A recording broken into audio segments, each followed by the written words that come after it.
I want me some glory hole.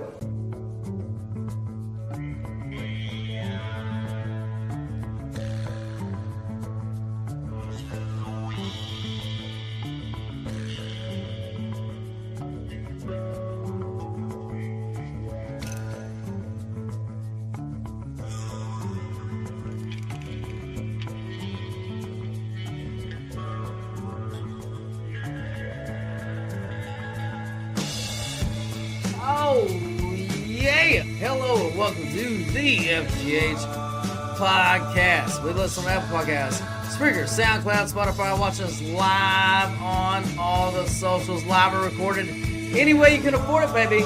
We thank each and every glory hole seeker for tuning in this week. I'm your host, Bo Siegels, and I'm joined here, as always, by my good buddy Longhorn. Longhorn, what's up, buddy?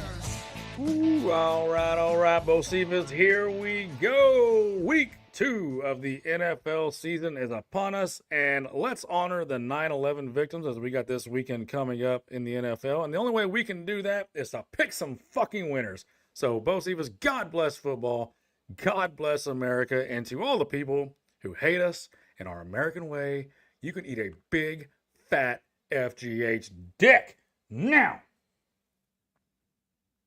Whether you are here for the funny. It's a quest for fun. I'm going to have fun, and you're going to have fun.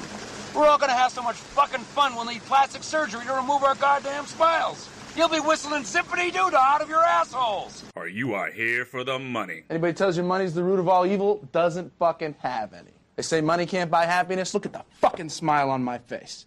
Ear to ear, baby. You have come to the right place. 2 questions for you people. Do you like football? What a stupid question that is. What a stupid question. You ask a lot of stupid questions. What a stupid son of a bitch. My apologies, Mr. Presidents. I will do better. Do you like money? I'm a big fan of money. I like it. I use it. I have a little. I keep it in a jar on top of my refrigerator. I'd like to put more in that jar. That's where you come in. That's right, Adam Sandler. That's exactly where we come in. Visit our Patreon page and check out all the winning opportunities. That's patreon.com/bet_FGH. Become our football partners for life so that you can bet football the right way, the winning way, the Bet FGH way. And as always, here on the sports patio, we got the TVs glowing. We got the beer heavily flowing tonight, and right now it is everybody's most unfortunate favorite part of the show. My friend, tell the people all about your horrible, disgusting, cold beer hip choice of the week. It's so good! Once it hits your lips, it's so good! I'm so drunk, I feel retarded. Well, thank you very much, sir. Tonight I am drinking an overreaction from Brew Wharf in London, England. 2 out of 5 stars. Just like most things from England, it fucking sucks. But it is apropos that I'm drinking it tonight, Longhorn, because it is week 2 in the NFL, and it is the week of overreactions. And it will be the theme of the podcast as we try to be on the pro sides as we do and sift through all the bullshit and try to find out the truth. Or, you know, at least win a couple of fucking sticks for us and our clients. You know what I'm saying? Good to see you're over your Monday podcast overreaction outburst from Monday. So I told you it wasn't going to last. He's not going to let it spill into the actual making money portion of the podcast. So Monday, our podcast, reaction to the last week. If you want to see some overreaction, some yelling, some cussing, some basically 5-year-old shit fit thrown on the air, then tune in and watch that one because both teams will give it to you. Every fucking time.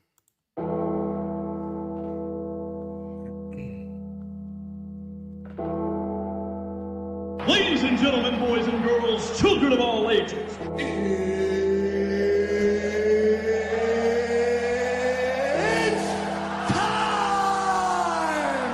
Oh my god! Okay, it's happening! Stay calm! What do you think is happening right now? What's happening over here? Excuse me, what is happening here? What is happening? What the fuck just happened? Oh, you know what's happening. It's time for all those wins coming in the air tonight, baby!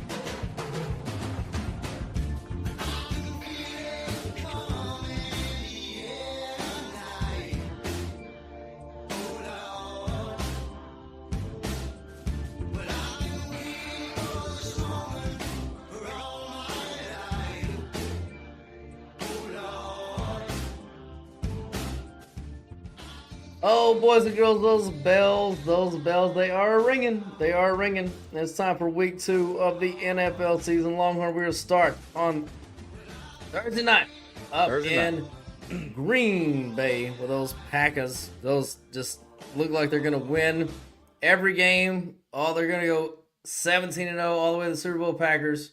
No They're hosting those No Washington Redskins. All right, so a couple things on this game. We talked about overreaction. So I'm going to set this up with this so we can just start off with these trends. I've teased it on Monday. So these are week 2 teams that lost by 10 or more points since 2012. If you just bet any team in any situation, 52, 32, and 3, 61.9% ATS. If they lost by 10 or more points and the dog the next week, 67.3% ATS. If they lost by that and they are the favorite, 51.6. So 16, 15, and 2. Not so much there on the covering. Yeah. So really the sweet spot is if they were blown out and they're the dog the next week, that is where the sweet spot is. This week, that leaves us the Giants and the Panthers in the best spot. Last year, there were 4 of those dogs. They went 2-2. The 2 losers, oh, that's right, they were the Giants and the Panthers. So the best 2 teams in the spot were the 2 losers last year. How could they possibly lose on a 67% trend 2 years in a row? Is that even mathematically possible? I don't think so. But perennial losers. Yeah, we'll find out. I would say so. I would say it's possible for sure. All right, neither one of these teams qualify for that. Obviously, both winners last week. So preseason line on this game was 1.5. So I'm going to go over like kind of what I made the game and then what Vegas made the game. So I made this 3 in my numbers. Vegas made it 1.5.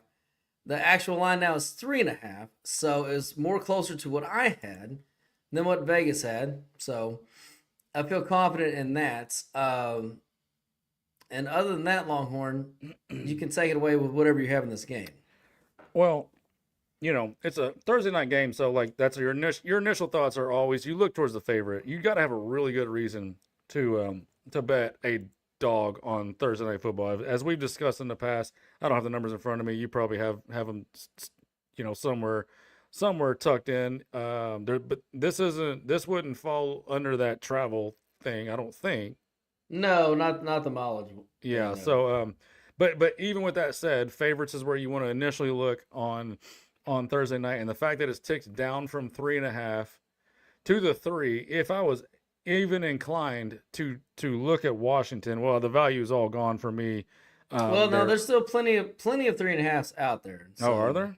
Yeah. So BetOnline has it, Bovada has it, PlayMGM has it. There's still plenty of 3s, and the win has. So any 3.5 is juiced to 3.5, but any 3 is heavily juiced to 3. So we're really like 3.25 at this point. Yeah, that's what I'm seeing, because even my -3 is juice. So yeah, 3.25. But I will say this: I wouldn't play the Packers unless it's at 3, and I would, you know, if I was forced to play Washington, it would have to be at the 3.5. But these 2 teams, you picked Green Bay to go to the championship game in the NFC, right? I should have picked them to win it. Yes. Yeah. So you were much. I mean, I was a game off. I picked them 10 wins. You picked them 11. But so kudos to you. You're higher on Green Bay than I am. I'm a little worried of how good they looked last week and how they've kind of been anointed now as like the new. Well, they're, you know, clearly they're going to the NFC Championship game. That's not a great sign. In week 2, you talk about overreaction. like I feel like that's trappy. 100%. Yeah, I feel like we're falling in a little trap here. But like I said, I'm not anxious on a Thursday night to play Washington. If this was a Sunday game, you know, mixed in the mix, I would be like, yeah, give me the 3.5 all day long on Washington. Don't even think twice. The fact that it's on Thursday it makes it a pass for me. But I will say this before I throw it to you. Even on the Washington side, you know, I talked about Sandstrom, who they drafted 2 years ago from Michigan. It was a stud cornerback for them last year. Trey Amos, who they drafted this year in the first round, I think first round, maybe second round, he looked fucking badass last week. Now, That's very early for that. We'll see. But Did he versus the Giants? Did he look awesome? you're right. Well, I mean, someone covered neighbors all day long. But and then we'll see what the He PFF. didn't think so. He You know certainly what? didn't think so. You know what? While you go, I'm going to look up the PFF scores because I hadn't checked them in week 1.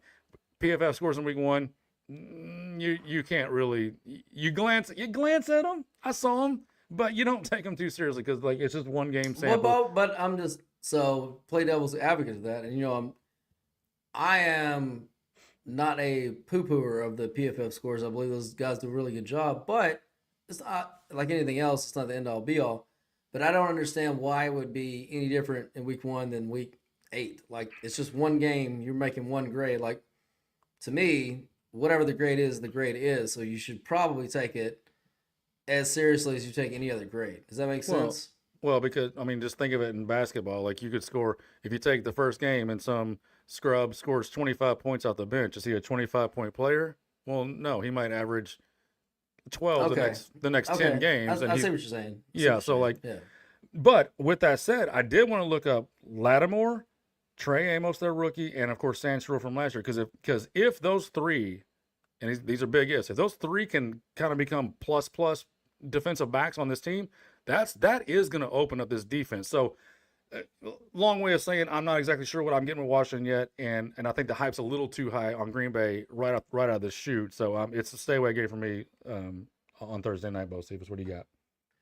Yeah, so it was interesting that you said that because the way that I've built the BPG this year is building it from last year's numbers and then integrating this year's numbers on a particular percentage by week. So, and if you look at the way Washington's defense, particularly the secondary, ended up last year, it actually didn't grade out that bad. Another defense didn't grade out good overall, of course, because they had a bad year overall.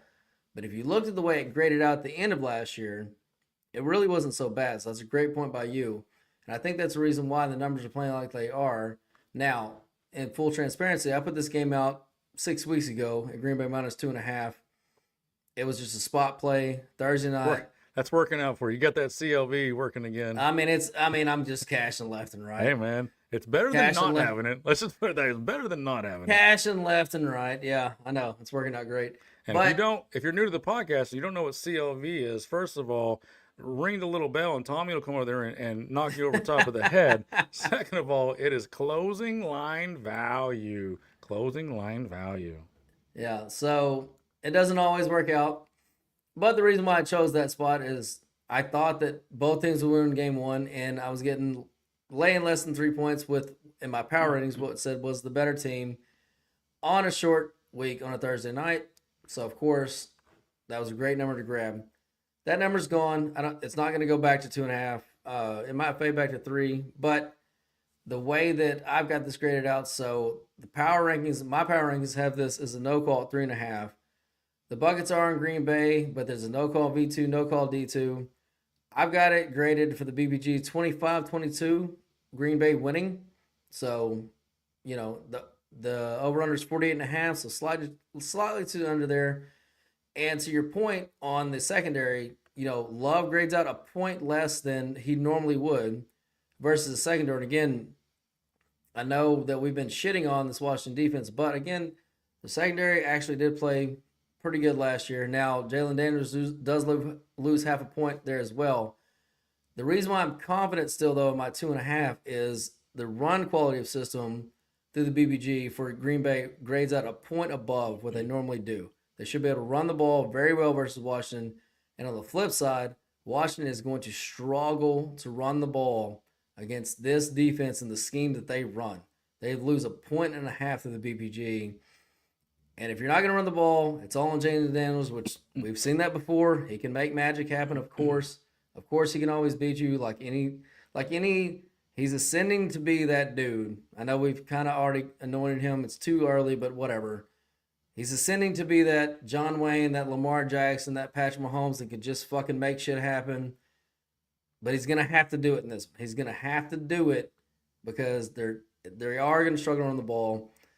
So I feel good about 2.5. At 3, it's no play for me. 3.5, I would start to lean Washington, but again, that would just be a lean at that point. and I don't like taking the dog on Thursday night on the road anyway. So I like the play that I got in. I'm happy I got the play in.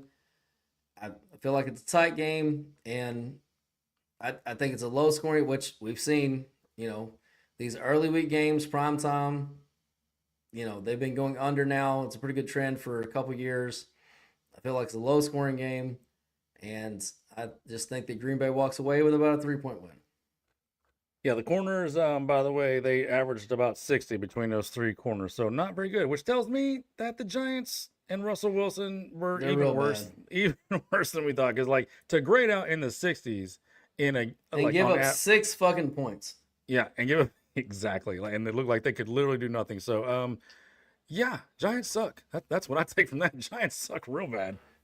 That really makes me unhappy about a pick I've got coming up later on. All right, let's move on to those New York Jets.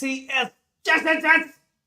Puffing those Buffalo. Let's go, Buffalo. Oh, you talk about overreaction. This preseason line, Longhorn. Buffalo. Vegas had it 8.5. I had it 6.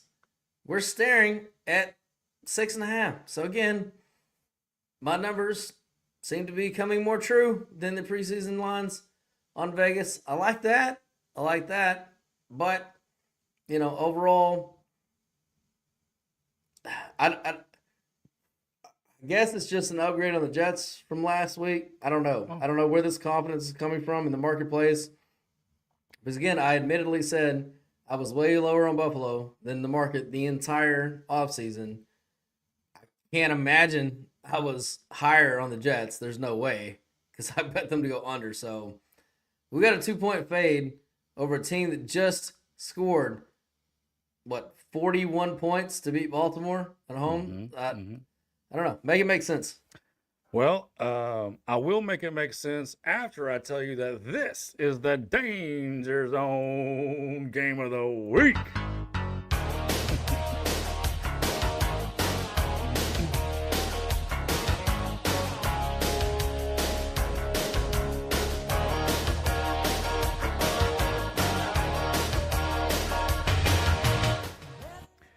All right, so the Danger Zone Week, of course, is brought to you every week by TexasTelehealth.com. When you're feeling ill at home, just give Dr. West a call or over there at TexasTelehealth.com, and he'll get you feeling right in no time.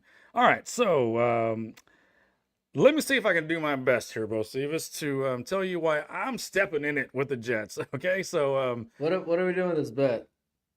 We're gonna go 1 unit. We're going. What's the number? What number is that? 6.5. Yeah, I do want it 6.5. Okay. So look, last week we all saw what Justin Fields did. Do I expect that to happen? No. Is he why I'm making this bet? Not necessarily. Because to be honest with you, the last time we saw him play like that was New Year's Eve about 5 years ago against Georgia, or was it Georgia or Alabama? Whoever it was, and we haven't seen it since then. But the running game for the Jets ran all over what me and a lot of people think is one of the better defenses in football. And again, we don't overreact in 1 week, but we also saw Baltimore run all over Buffalo. The same script from what Lamar and Baltimore did can be used by the Jets this week. Now, it's not going to be the same version because you don't have Lamar Jackson. Understood. That's why you're getting 6.5 points at home. Point being, the script is there. Now, on the other side, yeah, Buffalo put up 41 points or whatever it was on Baltimore. But did they? Did they really? Because if Henry doesn't fumble that ball, they put up 25 and they get blown out at home. So all I'm saying is, yes, I think Buffalo's going to win this game. It's not like I'm not anxious to tease them down because, look, it's week 2 and we just don't know at this point. But it's a division game. You're a home dog of 6.5 points. And I just saw a team that ran all over a really good defense. And here's the other side to this. A lot of people expected the Jets defense to be kind of like the strength of a very bad team. It's not going to be a good team, but we expect the defense to be kind of like, okay, at least you can point to that. If they have any kind of uptick to the norm this week, opposed to last week, I think this game is going to be close towards the end. So I think it's a close game. I like the 6.5 points. I wish it was 7, but beggars can't be choosers. I'm on the Jets, buddy. All right, so power rankings make this a no call at 6.5. The buckets are on the Jets. V2's on Buffalo. D2's on the Jets. The BBG grades this out Buffalo 24-21, so that is well inside the cover, and also to the under 46.5. Now, Fields, is it Fields? Yeah, Fields grades out about a half a point better than his normal production versus Buffalo defense. John Wayne grades out about a half point better than his normal production. But the difference here is the Buffalo running attack is minus 1 point, whereas their normal production, and the Jets should be able to run the ball at the clip they normally do. And to your point, that should hold them in the game per the numbers. So unless John Wayne just has kind of a point to prove here, I think that you're right. I like your lean here.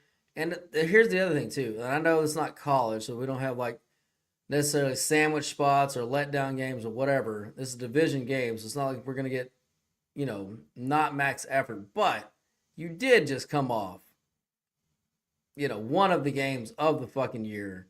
It took you the whole 4 quarters. You did win. It was amazing. Yeah.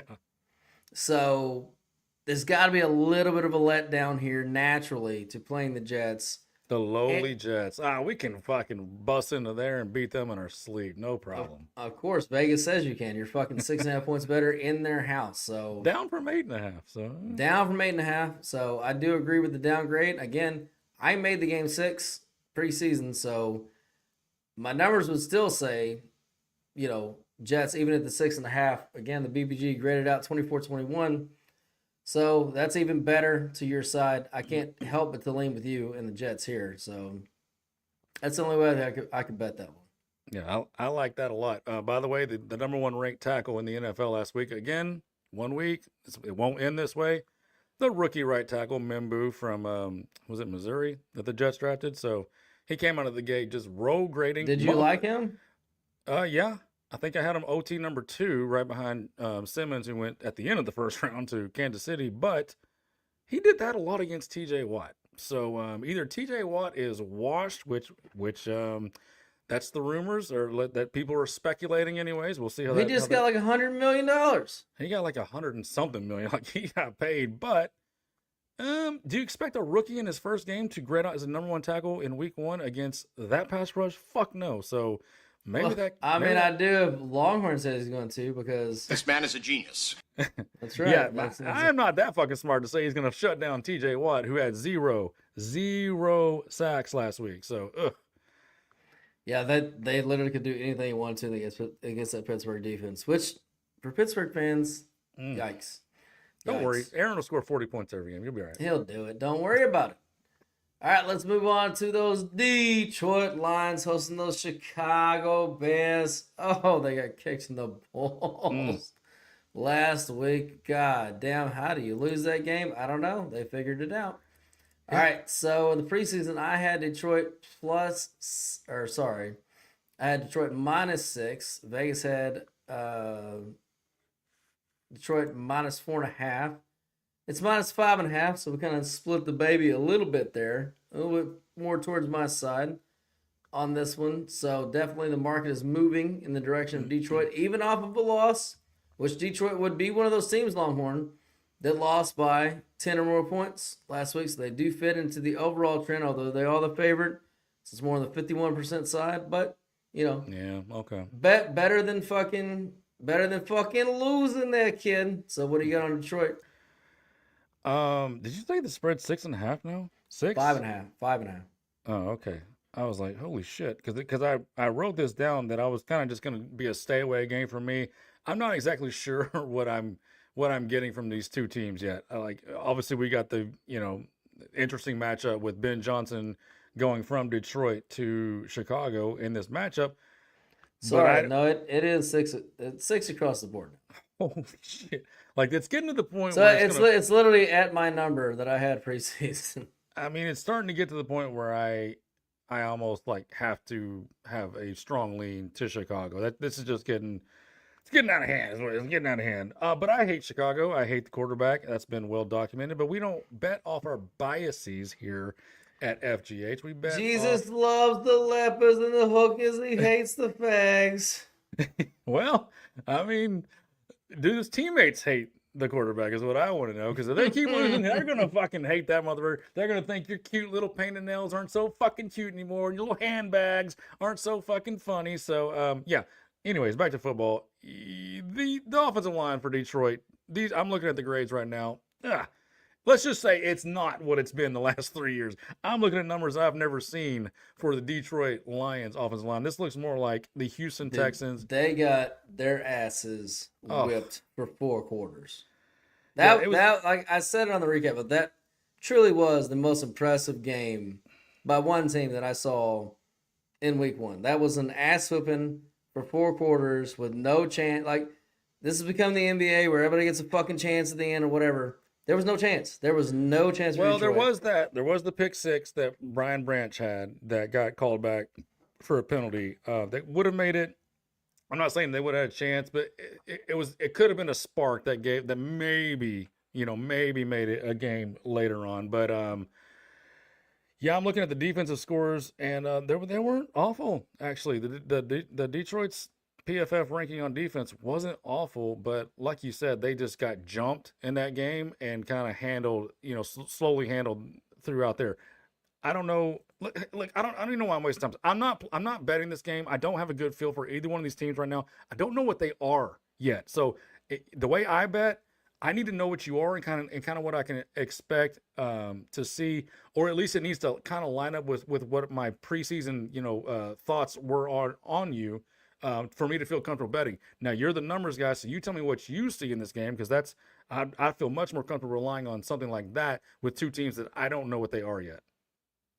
All right, well, like I said, I had it graded 6 at preseason. It's now back to that, so that makes me feel better. Now, the bucket grades overall are on Detroit.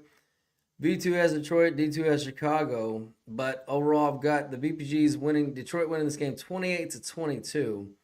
Now, the biggest matchup here, and the most important thing to me, is what I saw last week from Detroit. And, you and I both talked about this. That offense is predicated off the run. They should have an advantage here running the game against Chicago's defense. So that's going to be what is the key to victory. Now, Goff does very well against his defensive scheme. He gets 2 points to the BPG. That's a huge fucking markup. Sugar Britches gets a half a point. But Chicago's running game is flat, so they'll get what they get, but they don't get any bonus through here. That's going to be the difference. Like, if Detroit can take advantage of the advantage they have running the game, and Goff does have an advantage to this defense already through what they naturally do through the offense, that will be what carries them to the victory. Now, as far as the spread goes, the reason why I don't want to bet this game, other than it's literally exactly on my fucking number, so I don't like that. I've thought about it, and, Ben Johnson obviously is going to know exactly what Jared Goff likes to do, what he doesn't like to do, what you can force him into, what he doesn't like. He's obviously shown that through all of his defensive coaches. So, and Chicago's defense is not bad. So I think that he's going to be able to coach them, or at least teach them, to, hey, here's what you can do to fuck up Jared Goff. And that's going to be a huge advantage for Chicago. But, however, scheme only matters so much when it comes to the running game. Like, you can either stop the insides. So the running game is different because, and this is where I rely on Longhorn a lot. You either have the personnel to stop the inside zone, outside zone, whatever this team's like to run, or you fucking don't. Like, you can't scheme that. Because at the end of the day, it's my guy versus your guy. He's either better than you or not, and we're going to be able to run the ball or not versus that. And again, through this quality of a matchup, that's also a lot of last year's numbers. And Longhorn just said, offensive line's not as good. So how much does that weigh in? Again, it's kind of a wait and see for me there too. So if they come out and cannot run the ball well on this team, I'll probably look and bet live on Chicago, because even though Goff does well against the scheme, I think Ben Johnson can negate that through him coaching his defensive staff on what he does well and what he does not. Because again, Jared Goff's not Patrick Mahomes. Like he's dependent upon certain looks, certain matchups, getting certain things, and this dude absolutely knows what he can and cannot do. So the rush defense for Chicago last week, again 1 week, graded out 22nd in the league. So that's not a good sign. No, and they're not a good rush defense. And again, Detroit should be able to absolutely take advantage of that. And if they can do that, if they come out running the ball, I feel great about Detroit. Now, if somehow they come out and don't run the ball well, they're going to be in trouble. So, but again, it's right on my number. I don't have a good length of I do expect like it's 47.5, and I've got it graded at 50 points. So I think the over is probably a good call here. In Detroit, these two teams usually do put up quite a few points. So I like that. I don't really like anything on the spread. All right. All right, let's move on to those Baltimore Ravens. Oh, kicked us right in the fucking balls there, kid. Thanks a lot. Last week, preseason line on this, 12.5. No, I had... Okay, this tells you how far off I was on. I've been bragging about how on I am, blah, blah, blah. Vegas had it 12.5. I had this at 17. So, a little off because it's down to 11.5 now.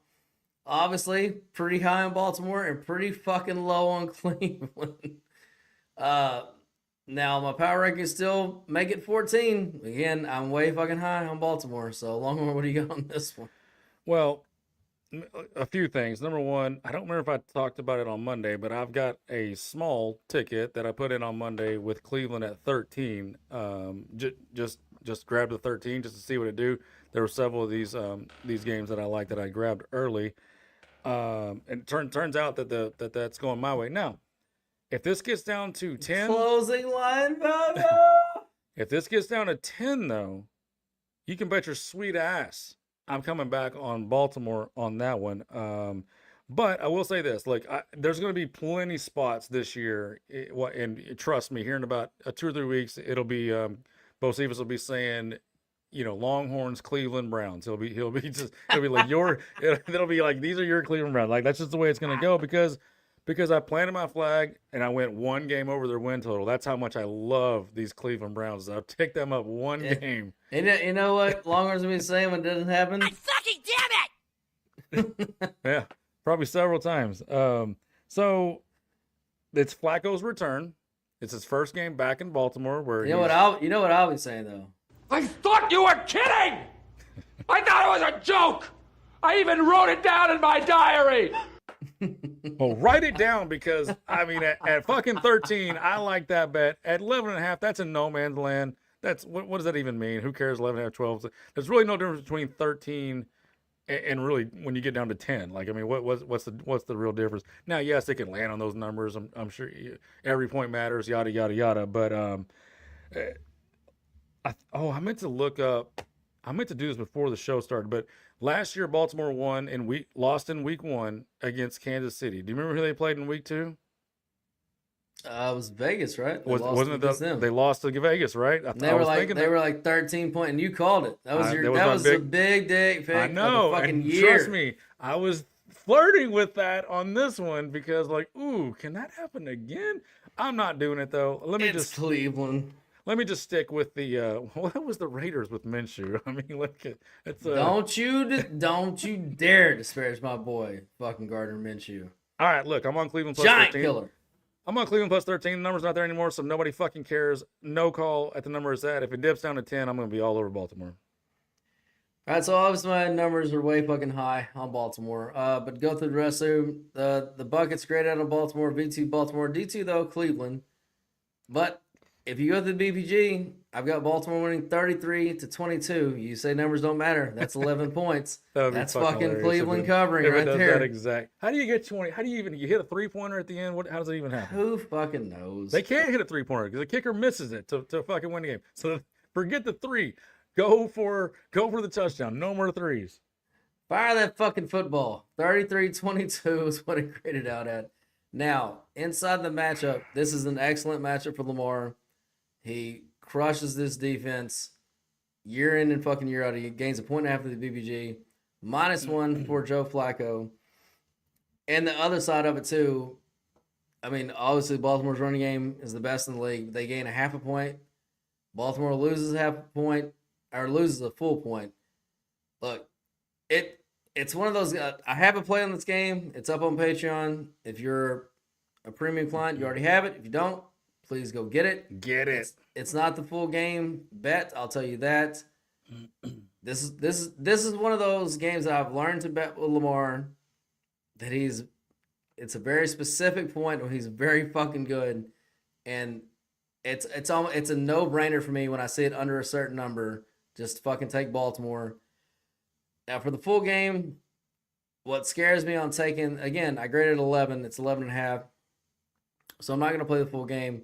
But what scares me inside of that, even though Flacco is going to struggle, the running game is going to struggle, Lamar should be awesome, the running game should be awesome, blah, blah, blah, blah, blah. Baltimore just lets fucking teams hang around. They let teams fucking come back. I mean, even the game. They let them come back more than they let them hang around. Yeah. I mean, even the game last year when they were favored by 1 million versus Cleveland, that came down to like a possession. It came down to a possession. So it's like, this is just that's what they do. I would never in a million years bet Baltimore to cover. There's only a few times I'll bet Baltimore to cover double digits. It's got to be a very specific situation. Basically against a quarterback that can't fucking play. We've done it before. We've even done it in the playoffs. Remember, we bet them versus Houston in the divisional round or whatever. We knew a rookie quarterback going on the road to Baltimore, -9, -10, whatever the fuck it was like. Yeah, get the fuck out of here. Dicked around. And they eventually blew him out. But Houston never scored except one punt return. That was their only touchdown. Like, hey, you think Baltimore to me is like what Kansas City is to you. Is like it's old hat. I know exactly what the fuck they do. Exactly when to bet them. Exactly when not to bet them. So, and I think anybody with half a brain that knows football jargon knows, but can read between the lines on what your bet is. I mean, I was just listening to you, and I can already tell you what the bet is that you put out there without you saying it. But my question is, do you think that Jerry Jeudy can be a person that receives the football from the wide out position? Some people might say he's a wide receiver even that catches the ball. Do you think he can do that this week instead of, I don't know, bouncing off his hands right into the defender? I don't know. It's just a thought. It's gonna be a tough go for him. It's gonna be a tough go. Go Cleveland. You're put my Cleveland Browns.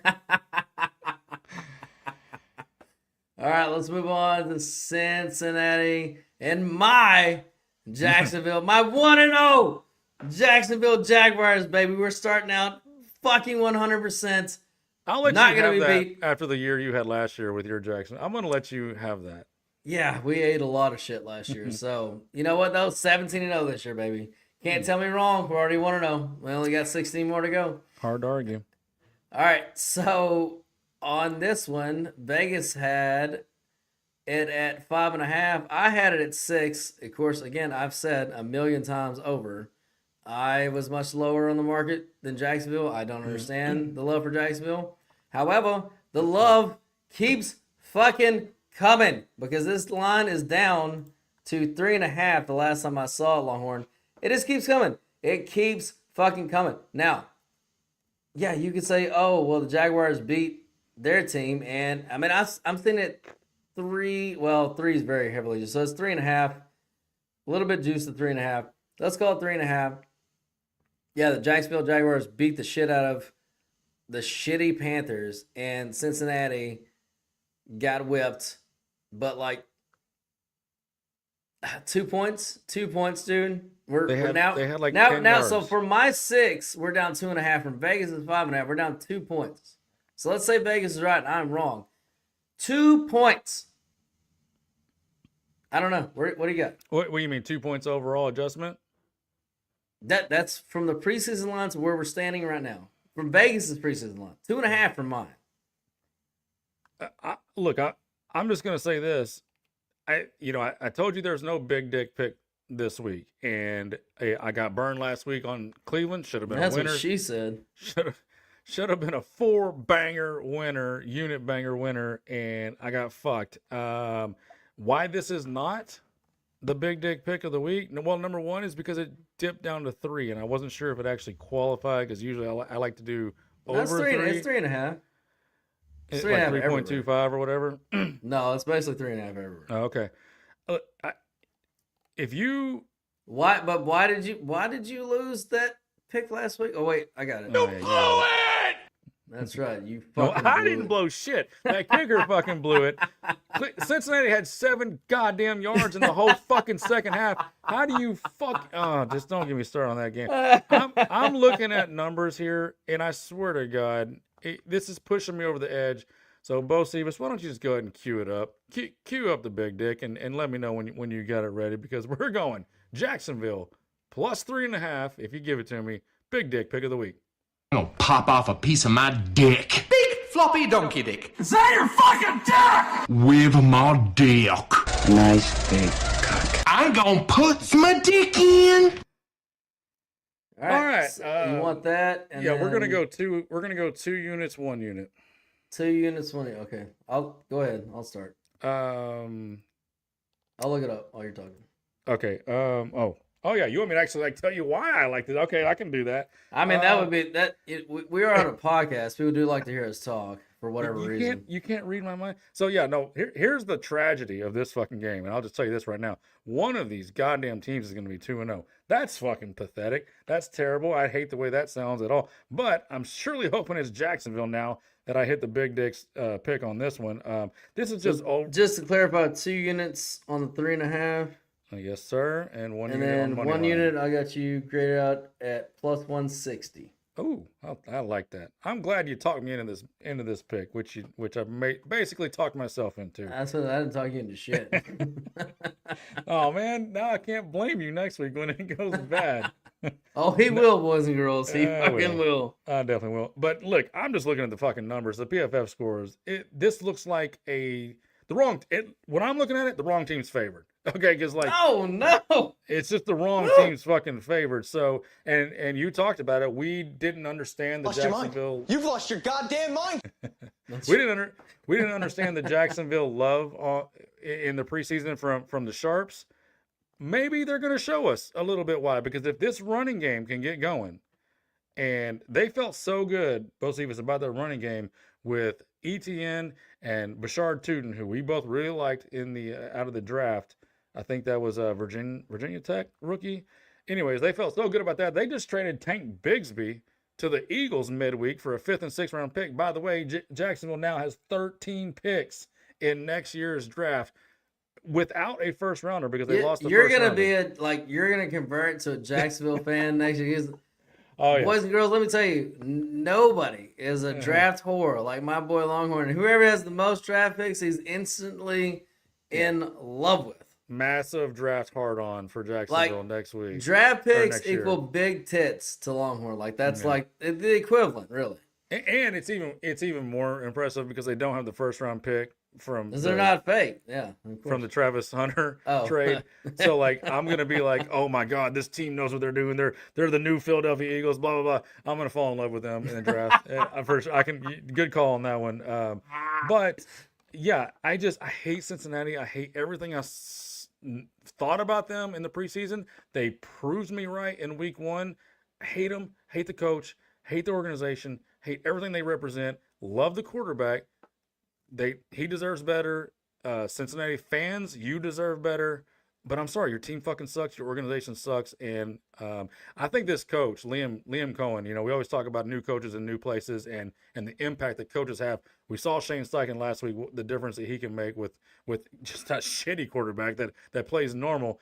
If he can get this running game going, and don't forget, that was the main catalyst last year for Tampa Bay. They fucking rolled over people with Bucky Irving and Tucker and Rashad White. That was the big difference between the version before with Baker, when it was Baker throwing it 45 times a game, and then last year, yes, right. Huge And I mean it's only been one game, but we did not see the passing offensive explosion from this offense, last week. So I know there's more in the bag from Lawrence and from Brian Thomas Jr. and probably even Travis Hunter. So I just think they're going to win this game. I think Cincinnati's a bad team that we both thought they were going to be bad, and it would make my heart so happy if they lose this game to Jacksonville when they should have lost last week to the Browns. What do you got, Bocephus? So I've got complete disagreements, but I'm not betting this game because you talk about the way you do it, you want to see. I want to see as well because again, it's still nowhere close to where my preseason grade was on this game. So I'm clearly off. My power ranking has Cincy -5. Now Jacksonville did win the buckets. Cincy won the V2. Jacksonville won the D2.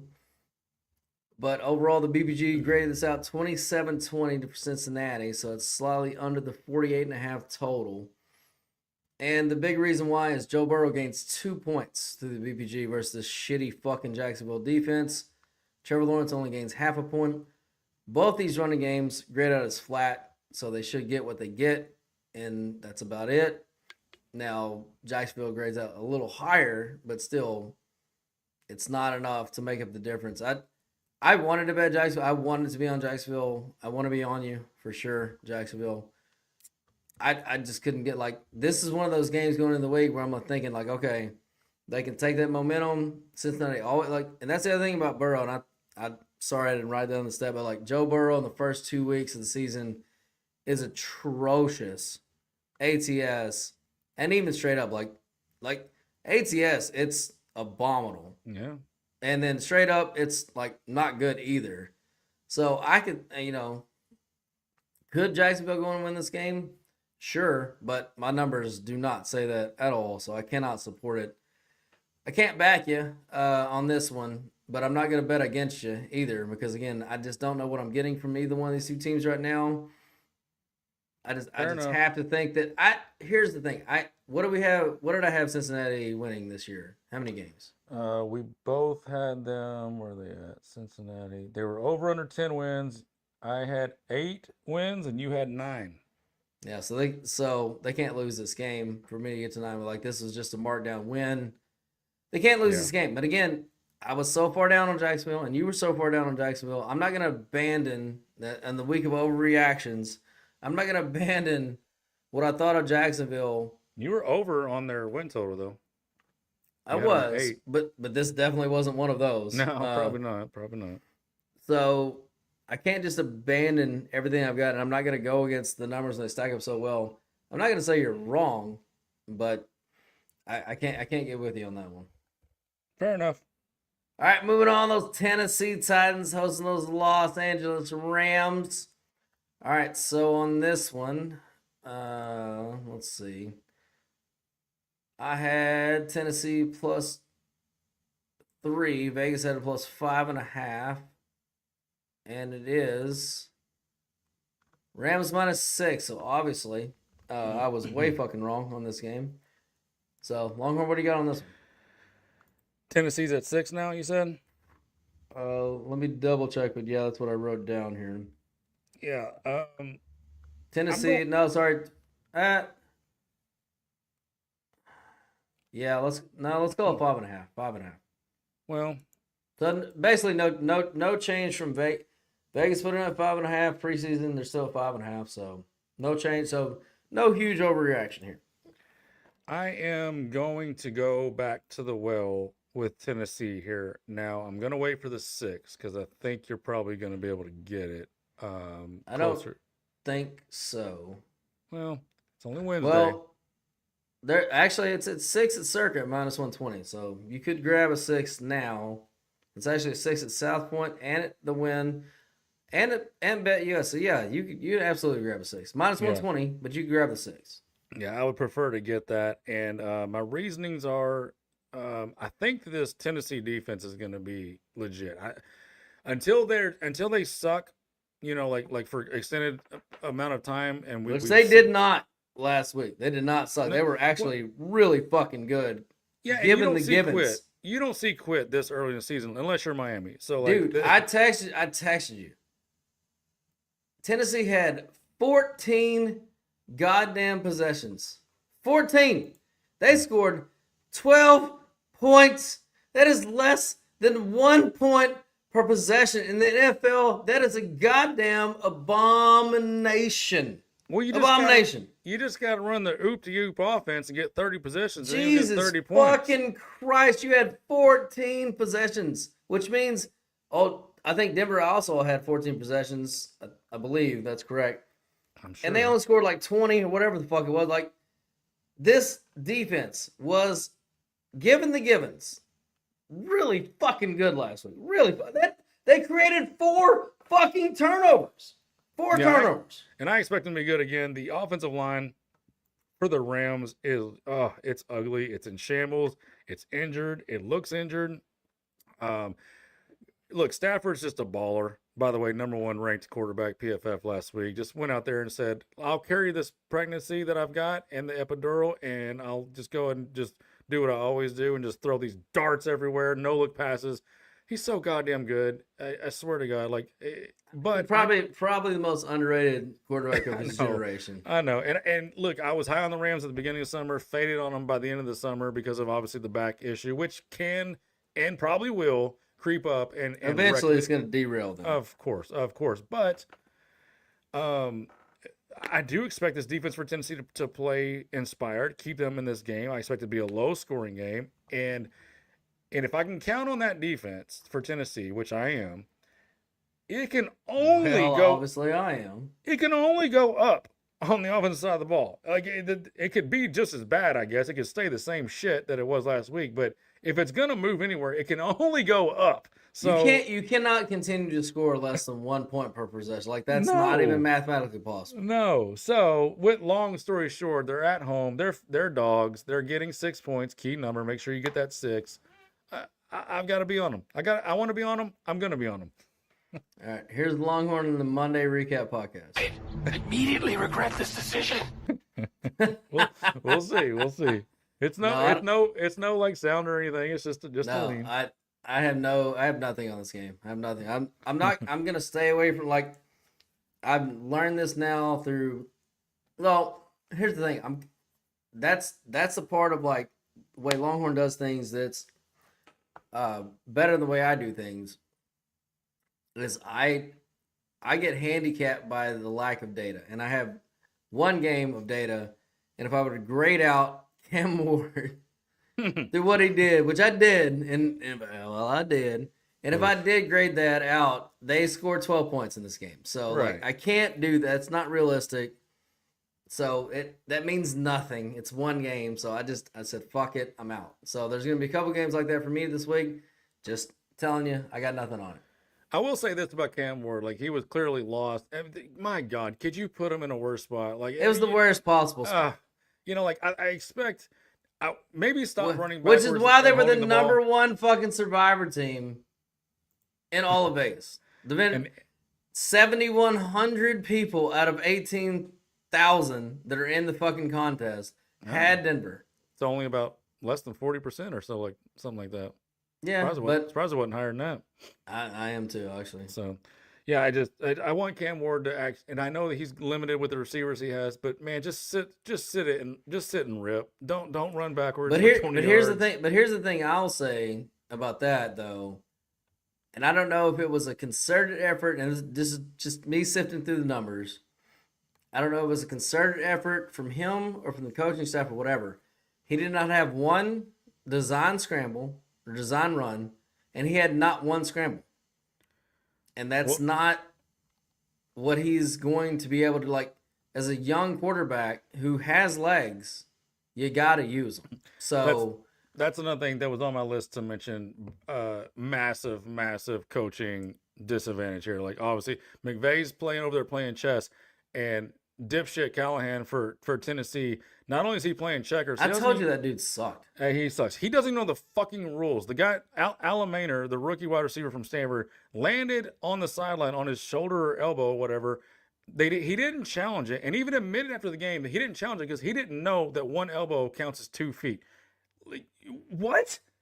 Yeah, I told you when he was hired, he was a dub. I told you when the fucking chick took over that franchise, they were fucked. Like, why? Straight poverty. Like, that's almost like you can't bet into that because now if I see that you're that incompetent as a coach, what am I not seeing behind the scenes that's incompetent? Like, so with that said, yeah, give me some Tennessee +6. Yeah, but I will. So last thing of that game, I will be interested to see if they have some design runs from him, if he actually does scramble. Again, I don't know if it was concerted effort from him or the coaching staff said, hey, it's game one, tough game. Just throw the ball from the pocket.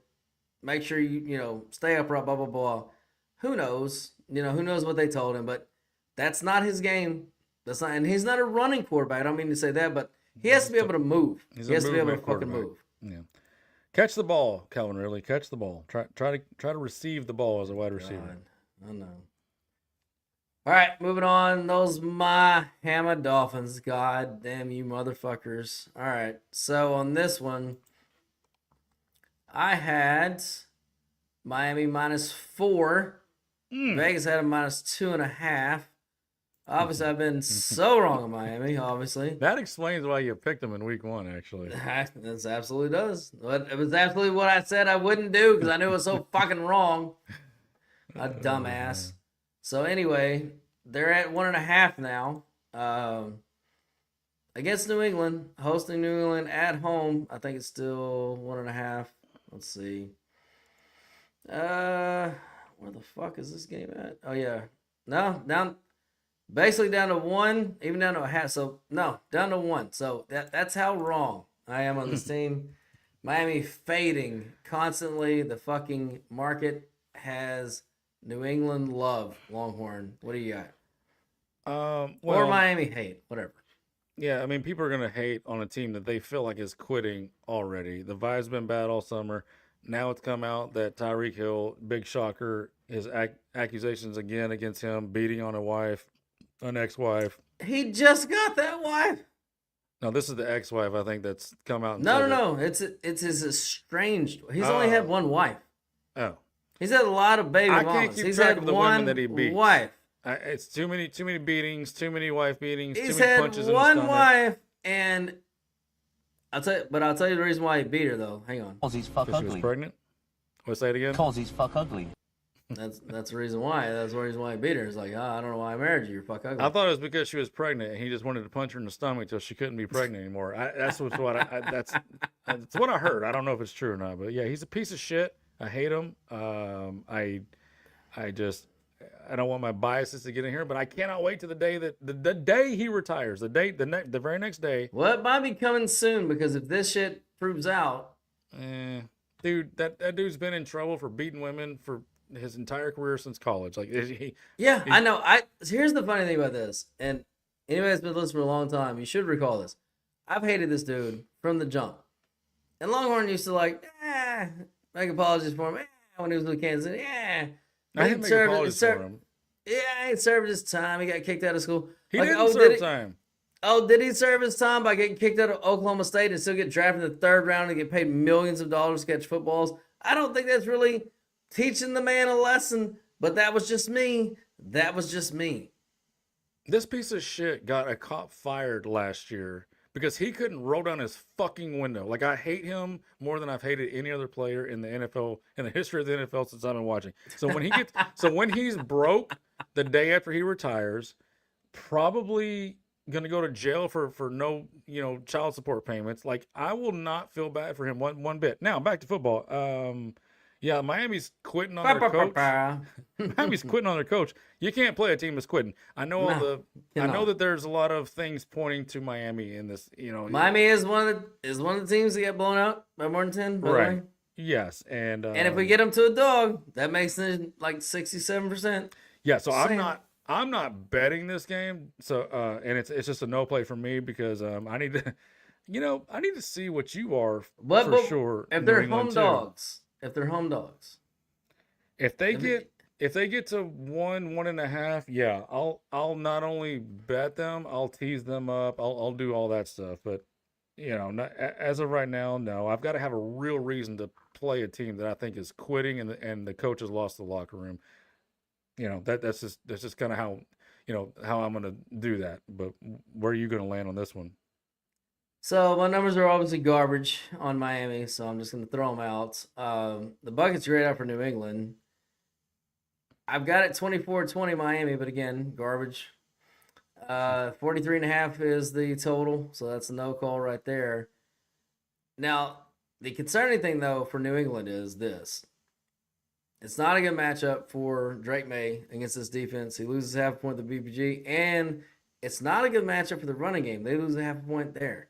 So we saw what happened last week when New England could not run the ball against a Vegas defense. They just got bludgeoned over and over and over again as far as like they just couldn't sustain drives, and Vegas just eventually beat them. Now, can Miami do the same thing? Of course they could, because Tua does grade out at least half a point better against this defense than he normally would. And Miami's running game is flat, so they're going to get what they get. I mean, yeah, Miami, all things considered equal, Miami should win the game. Will they win the game? I don't know, because it's not going to be a bet for me. Like you said, I can't bet on a team that I literally watched quit in the middle of fucking week 1. So you had Miami going 8-9. I had them 7-10, and this is definitely a game that I had them winning. So we both had New England going 8-9. But I had them splitting, so I had Miami losing in New England and winning at home. Right. So it's definitely a game I had to win them. At this point, Miami -1. It should be a slam dunk bet for me. But again, I'm not gonna touch that stove again, because obviously I've been so wrong on them through again, it's 1 week and I don't try to overreact, but what scared me about it was they quit. They literally fucking quit in the middle of week 1. There was no effort in the second half by their defense, which still has talented players, Longhorn, you will attest to. They still have talented players in that defense. And they quit. They wouldn't tackle. They literally stopped tackling. They stopped tackling people. Yeah, even if you have good, talented pass rushers, which that's the part of the defense that I like, are their pass rushers, they all graded out terrible, because here's the thing. You got to have effort to go get the quarterback and play well on defense. So, we just talked about Tennessee, how usually bad teams don't show defensive quit. A good defensive team will not quit until at least halfway through the season. And a lot of losses. Well, if we're already seeing some of that in week 1, then not some of it, all of it. They fucking quit. Let's see. Let's just see what happens this week, because this is still NFL. It is just week 2, so let's see. It's a wait and see. But if it wasn't for, like, if they would have, fine, I could have lost the bet, and maybe we lose by 3 or even 7, whatever. If it was a football game and they were participating the entire game, I would be slamming Miami -1, of course. But I can't bet on what I just saw when I just witnessed a team quit in the middle of week 1. And I saw Tyreek Hill throwing a fit, the defense throwing a fit, everybody on the coach. The coach is like, he's looking like a deer in headlights on the fucking post game. I mean, he literally, like, for all his fucking fancy sunglasses and fucking all the shit all the swag he likes to do, he looked like a fucking deer in headlights. He looked like he had no clue what to do, and he didn't even know what just happened. So all his swag is gone, all their fucking mojo is gone. Now, again, do I grade them to win the game? Yes, of course I do. But am I going to bet on that? No, I can't. I cannot fucking do it. All right.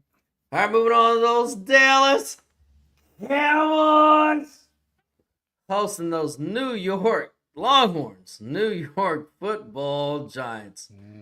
Oh, buddy. Let's see. We had this one.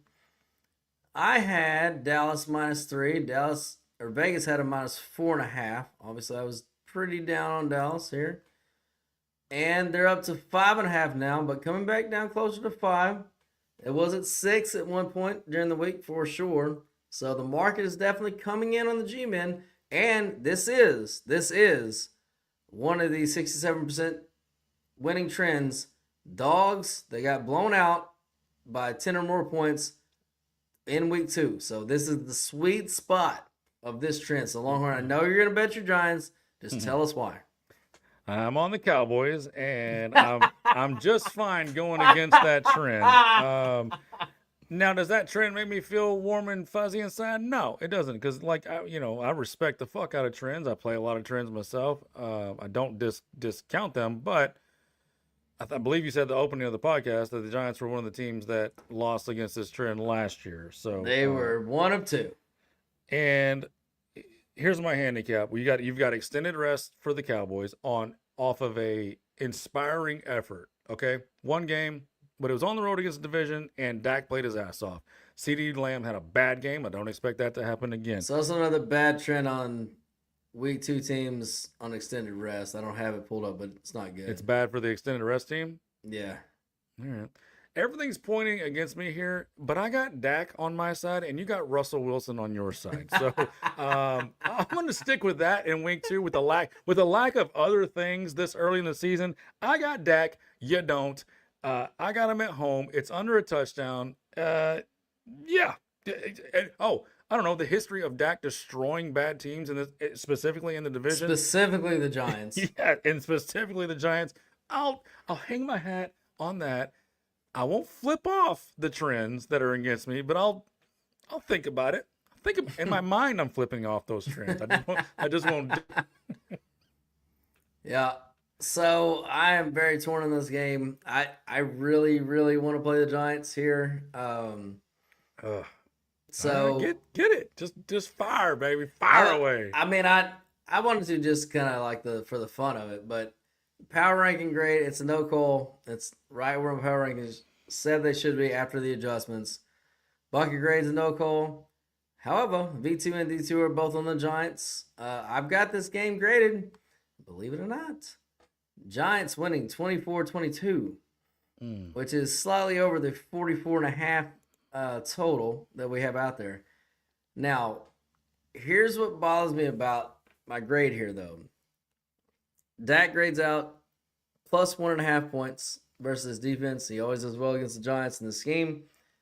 Russell Wilson grades out 2 points ahead of what he should do against this shitty Cowboy secondary. And what I do have on my side, Deron Bland showed up in the injury report today with a foot, the same foot that he broke last year. Well, he's got 2 of them, so he'll be fine. Yeah, it could be a problem. He might not be playing. But what gives me pause here... Don't like that. I don't like that either. But what gives me pause here, though, is both running games do grade out well. Dallas plus a half point. Giants plus 1 point because this Dallas fucking run game sucks so bad. But if all that comes true, if the Giants can run the ball well and Russell plays well against this scheme, this is going to be a ball game. This is going to be a ball game.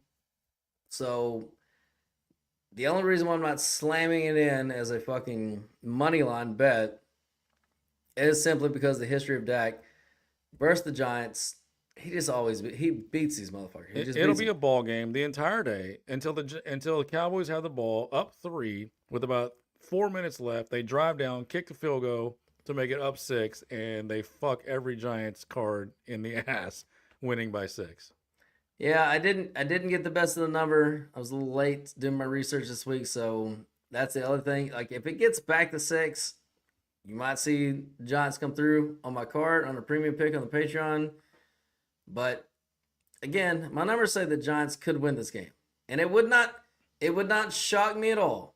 It would be the most cow thing ever to go out there and almost beat Philadelphia, and then come home and lose to the shitty fucking Giants, which is not going to make me happy because I have the under on the Giants for season total, and this is definitely not a game that I counted on them fucking winning. So I don't want them to win. I definitely won't be happy because this might be one of my survivor picks this week on the Cowboys. So I'm still deciding. It's only Wednesday, but it's Cowboys and 2 other teams. So this will be the biggest home favorite. Well, so if any of you guys play Survivor, it's a Longhorns point. This will be the biggest favorite they'll be all season. Like I said, preseason. In fact, this is the only game. No, I'll take that back. There was 2 games they were favored by 3 or more. This is one of them. And this is a team that they always fucking beat. So if you're a Survivor player. And if you're playing Survivor and you're playing to win, I get that you're just trying to survive that week. But if you have intentions on winning the whole thing, you're going to have to pick spots on teams that aren't very good to get wins throughout the season. So and you also have to pick spots where, generally the best strategy I've won a couple of survivor pools. Like the best strategy that I've found is like you want to pick them on the biggest home favorite that they're going to be for the whole season. That doesn't mean they're going to cover. It doesn't matter, survivor. Like just fucking win. So this will be the biggest favorite that they will be at home, barring catastrophic injury, blah, blah, unforeseen bullshit. I'm sold. What could go wrong? Yeah, exactly. All right, let's move on to those New Orleans Saints versus those San Francisco 49ers. Oh, this game is in a tailspin, Longhorn, because Purdy not going to play. Huge fucking shocker. He's hurt again. He's tiny, and that's what happens to tiny quarterbacks. So the 49ers hitched their wagon to this dude. This was 7 in the preseason. I'm not even going to go over my numbers. It doesn't matter. It's down to 3. It's down to fucking 3 because there is no Brock Purdy. So, yeah. Is this going to fuck me on my New Orleans going 0 for 17 prediction? Like, is this going to fuck me? It's possible. I mean, look, do you want Matt Jones as a favorite on the road? I sure as fuck don't. So, isn't Matt Jones on a forced lean? Yeah, give me the points for the Saints at home. But yeah, I've got. But let me ask you a serious question though. So from 7 to 3, it's a 4-point downgrade. Now, given the givens, if we were talking about like Purdy first 2 years, 4-point downgrade of Matt Jones, you might think maybe not enough. But honestly, and I brought this up in the recap, it's been some time since Purdy's really been an above average quarterback. So, yeah, well, is 4 points too much? I think it's a little too much. I think if Matt Jones is playing in that game last week in Seattle, they lose by fucking 10. So I mean, it's just. I don't know about that. I think they lose. I think you're right about that. He doesn't. Okay, so he doesn't make that play to win it. I'll give you that. If they lose by 3, that's a 6-point swing then. So that makes him. I mean, we're playing with numbers here, but that makes him worth 6. So like, I mean, I don't know. They're just. I'm not betting it anyways, but yeah, I think this is a live home dog, and they could steal one here. I still don't think they're going to get to the 5, 5.5, or whatever they need to go to the over, because eventually, Rattler graded out as the 12th quarterback, by the way, with a 77.3, but he still sucks, so he's not going to be starting for the entire season. They're going to go to the rookie. I really fucking suck Shuck. Like Rattler sucks. Tyler, I fucking sucks even more. So it's gonna go downhill is what I'm saying. But yeah, they could steal one here for sure. It's early in the season. Teams don't know how fucking shitty they are yet. Like they're gonna find out real quick. But let's be fair. Let's be honest. They had the ball at the the 8-yard line, 12-yard line, whatever it was, with a chance to tie last week against the Cardinals. And they were scaring my fucking ass. I'll tell you he threw the ball, hit Juwan Jones right in the hands. Tough catch. I'm not saying that it was a drop, but he didn't come down with it. And I think they would have gone for 2, don't you? Like if they scored that touchdown, they're going for 2. Week 1, maybe not. Yeah, maybe not, because I mean, I would have. I mean, like, what are we doing? Let's just go for 2 and fucking win it. But you know, that feels like fucking Georgia Southern versus like Ohio State. If you're going for 2 in week 1, like fucking, we're never gonna be here again. Let's fucking go. Yeah, but yeah, no, I think that Saleh, the defensive coordinator for the San Francisco 49ers, he's gonna earn every fucking penny that he gets this year, taking this mash unit of a defense, new names. Which, by the way, though, rookies. They look pretty goddamn good. Oh my god, I cannot believe what I saw last week. Obviously, I was on Seattle, hit the sounder on them. One of my main handicaps was like these new faces are going to take a minute to get all assigned right in the right place. There were no busts. There was no like miscommunication. That dude is one of the most tremendous defensive minds. He's right there with Brian Flores. And now he's on the road facing Spencer Rattler. Yeah. And this offense, like, I mean, look, I don't have a call in this game either way because I just took it off my board because there's too many fucking you don't knows. But and there's no reason to bet that in week 2. But my point is, like, 4 points seems like a fucking huge jump for a dude who was a 7th-round pick. Yeah, but you got to stop. Like, we're past that. He's not a 7th No, round we're pick not past anymore. it. We're not past it. We're I past watched him play for 4 years. We're not past it. He's still a 7th-round pick. He was a 7th-round pick for a reason. He's a small. He's a fucking He's $200 under million quarterback. That doesn't mean shit to me. I watched the dude play. He's limited physically. He's limited physically skills, and he gets hurt all the fucking time. Like, yeah, the hurt I'm thing still is a problem. blown away. I'm blown away. They even fucking paid him.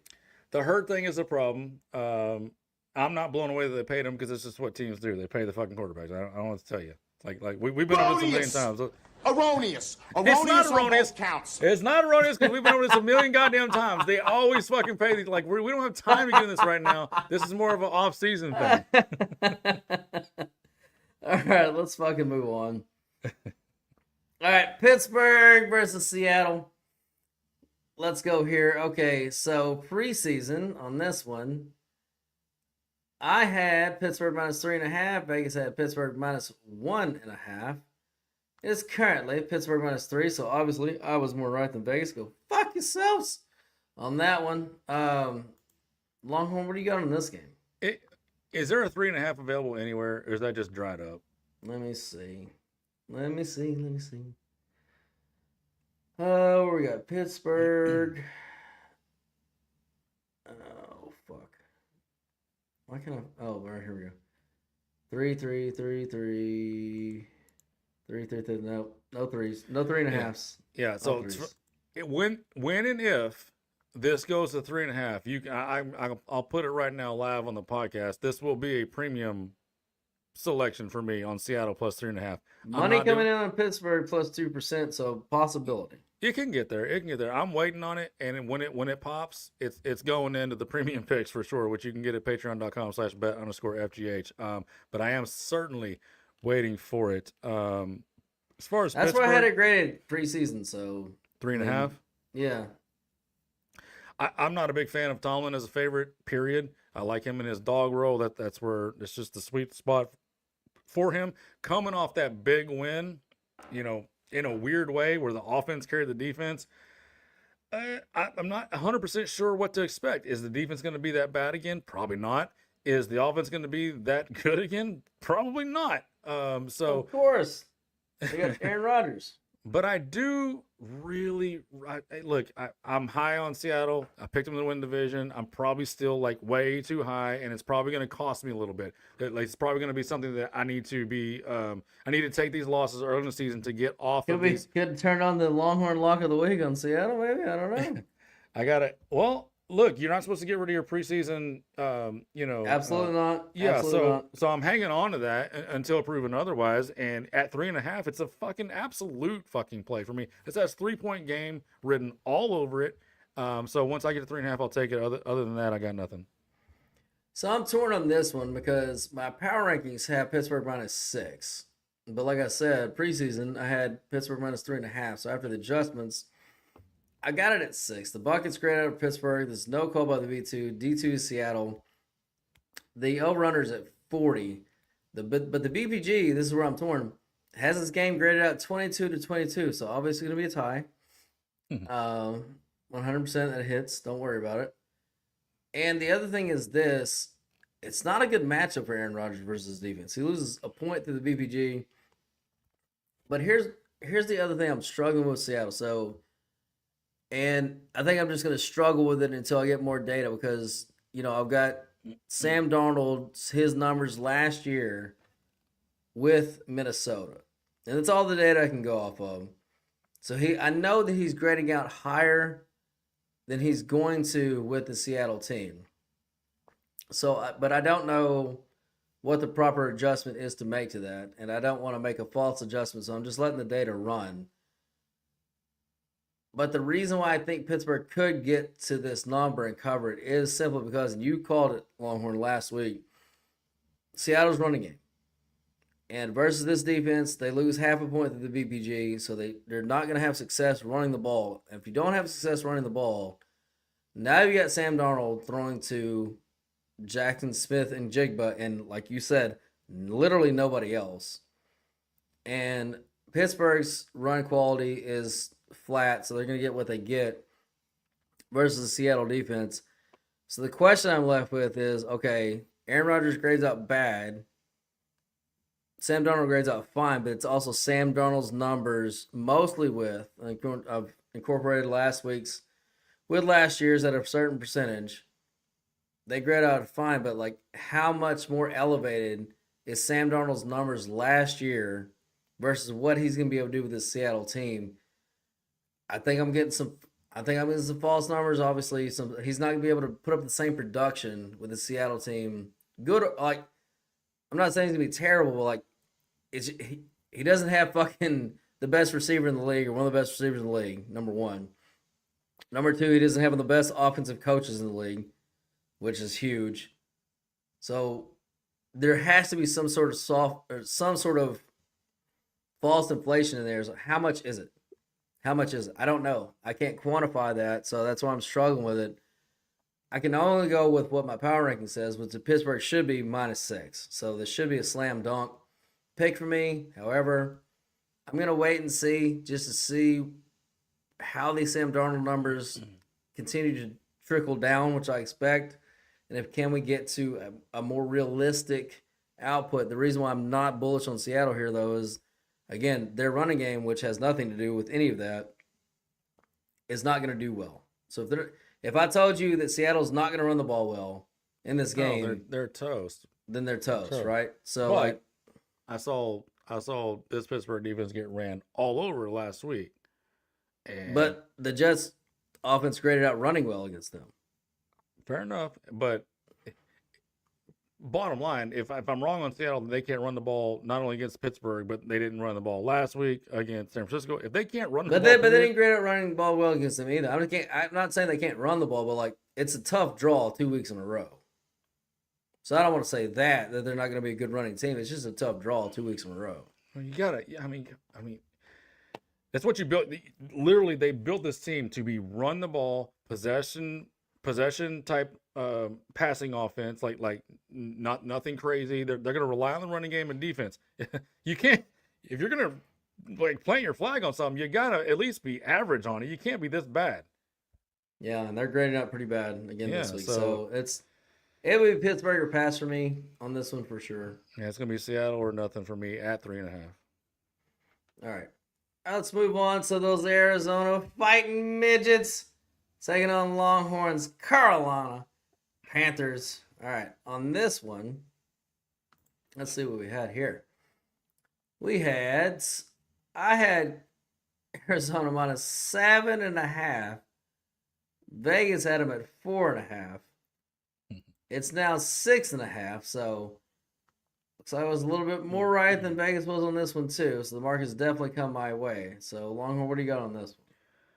I don't have a lot on this one. I'll use it as a time saver and send it to you. I talked about it on Monday. I took Carolina +7. Small little nibble on Monday. It looks like it's ticking down. I don't think. Still a 7 at circuit at -115. Yeah.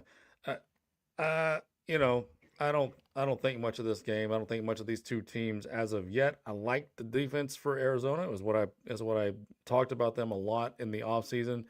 And they looked really good in week 1. And Will Johnson, the rookie cornerback out of Michigan, looked really, really fucking good. So yeah, I just nibbled on the 7, and just because it's a good number, and we'll see if it's a good number when they lose 31-10. So power rankings of it, this is no call. It's right about where I've got it. So bucket though on Arizona, V2 and D2 on Arizona, which is when they grew on favorites. That's been a 60% plus winner for us. So good number there. But Carolina is one of those 64% dogs we talked about getting blown out by more than 10.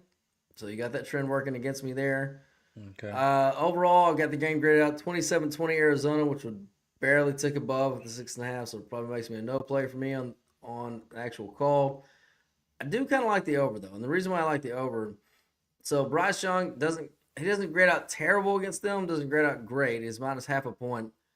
But Carolina's running game gains 0.5 point through here, and Arizona's running game gains 2 points against a shitty Carolina fucking run defense. if you're going to give me that kind of production on both sides of the ball, and Arizona's running game will stay steady and keep Kyler Murray in, standard downs, and Carolina is going to have success running the ball, I like some points here. So I kind of like the over in this game. It's probably my favorite bet on this game. As far as the low total too. Yeah, as far as the total, or as far as the spread, it's basically right on my number. I don't really have a lean there, but I do like some points in this game. So I like about 47 points. It's 43.5. I think we can cruise over that because again, Carolina should have some success running the ball here, and Arizona should have major success running the ball. And if they have major success running the ball, good luck stopping Kyler running this bus. So because when Arizona can run the football, they're a dangerous team. When they struggle to run the ball, that's obviously when Kyler's going to struggle. I get it. I was wrong about Carolina in the preseason. What's new? What's new? All right, moving on to those Indianapolis Colts hosting those Denver Broncos. All right, on this one, I had Denver -2. Vegas had a -3.5. Currently, we're sitting at Denver -1.5. So, again, I was more on the number once the live market hit than what Vegas was projecting. So, I feel good about that. But, Longhorn, what do you have on this one? Yeah, this one's an easy call for me, and maybe I'm just wrong, and we can talk about it on the Monday recap when we do that podcast Monday night. But everyone can just talk all the shit they want about Bo Nix, including you over there, Bo Sivas, and everyone 100%. Can just keep pumping up fucking Indy, and this new and improved Daniel Jones. Yeah, show it to me against this. Let me see you do any of that against this defense, because I think on Monday, we're talking about, oh, man, that looked a lot like New York Giants Daniel Jones, not the Indianapolis Colts from week 1 Daniel Jones. So I know Bo Nix is going to do better than that. I know that he's not going to do that 2 weeks in a row. And if he does, I'll sit here and let you I'll give you a minute straight. You can just tell me how wrong it was. But they're going to win this game. Denver's going to win this game going away. This line is ridiculous. They're going to win this game easily. We don't have like a Longhorn sounder for the line's just way too off going, and it's going to be an easy win for the favorite. But there should be, because they're winning this fucking game running away. Longhorn says this is the line maker. I heard it's retarded or something. I don't like that sounder. I'm gonna find. Why don't you do yours, and I'll find a sounder for me, and I'll make up one. No. So look. You agree with me? Yeah. I mean, oh man, the buckets are on Indy. It's a no call D2V2. I've got Denver winning this game 24-21. So on the BPG, so that's a little over the 42.5. Look, Daniel Jones loses a half a point against this defense, and Bo Nix grades out as flat. But the bigger thing to this is Indy is going to struggle to run the football in this game. They lose a 1.5 to the BPG. Denver is going to be able to get what they get on the ground game. And if Indy can't get that running game going to support Daniel Jones, and I know he was awesome last week. Again, no shade. If they can't run the ball against this team and they get into a situation where they're down and they start blitzing and doing all the things they can do, and with this coverage scheme, he was struggling anyway going into it. If they can't run the ball, he's going to struggle even more. So, yeah, I'm 100% with you with Denver going on the road and getting this victory. Yeah, we're going to call this the Longhorn favorite lock of the week sounder. They're not. Oh, yeah, I guess they are favorite, Yeah. Barely, but. No, but here's the thing. The whole market has come against it and towards my line. So, it gives me pause, but at the same time, it's like, okay, but I still had them winning the game, and now they basically just have to win the game at one point. So, Danny Not So Dimes is coming back. Yeah, no shit. All right, what is this on my screen? Here we go. All right. Kansas City hosting those goddamn Philadelphia Eagles. Now, Vegas had this at Kansas City minus 1.5. I graded it as a pick'em. So we're basically splitting the baby here because Philly is about 1.5 point favorite. So that's a 3-point swing though from what Vegas had. Longhorn, did you see anything that? And I see some pick'ems across the board. So, well, we'll call it 1 Eagles. But basically, the line has moved to what I said that it should be. But did you see the? Well, I'll call it 2.5 then, because it's really 1 or a pick'em. 2.5 point swing on that first week. Like, that's a big move. That's a big move. Did I see what? Did you see anything that justified that? Well, I mean, besides Kansas City not looking very good. Yeah, I mean, of course, but like, I mean, Kansas City obviously didn't win as a 3-point favorite, and Philadelphia, but Philadelphia didn't cover either. So and they lost their other receiver. They're already down Rashid Rice, lost Worthy in this game. So just keep talking. Is he for sure out? I don't know if he's for sure out. They said that he might be out for a while. We'll see. But no, in this game, it's a rare opportunity to get Kansas City at home as the dog. And whenever, matter of fact, I've got the soundboard up here. Can I hit it myself? Where is the sounder for, here it is. We're going to go ahead and do Kansas City as the upset underdog of the week. There it is. There's the sounder. If you're new to the show, when I hit this sounder, it is the underdog to win outright. Now, they're only +1 at home, so the money line's not going to be great. I don't care. You're getting Mahomes at home as an underdog off of a loss, by the way, so they don't want to go 0-2. So everything just lines up. And yeah, I get it. I get that, the weapons aren't good. Have we heard that story before? The weapons aren't good for Kansas City. That's nothing new. He's been dealing with no weapons for years. This is literally what he does. By the way, Bocephus, you missed it. I hit the sounder for you. This already did it. So we're getting Mahomes at home as an underdog, coming off a 0-1. That's just a no-brainer for me. If they lose, they lose. How many units? It's just the money line. Oh, okay. Oh, how many units? Just sounder? one. Yeah, just one. So I mean, and like I told the audience, it's probably close to even money. I mean, it's not like it's you're not going to get anything on a -105. Yeah, it's even minus. So that's but I don't care. You're getting Mahomes. You know what though? Hang on. Let me see if I can find a better number. Maybe there's one that's even money. Yeah, we get +100. +100. Some even call that even. Some would call it even.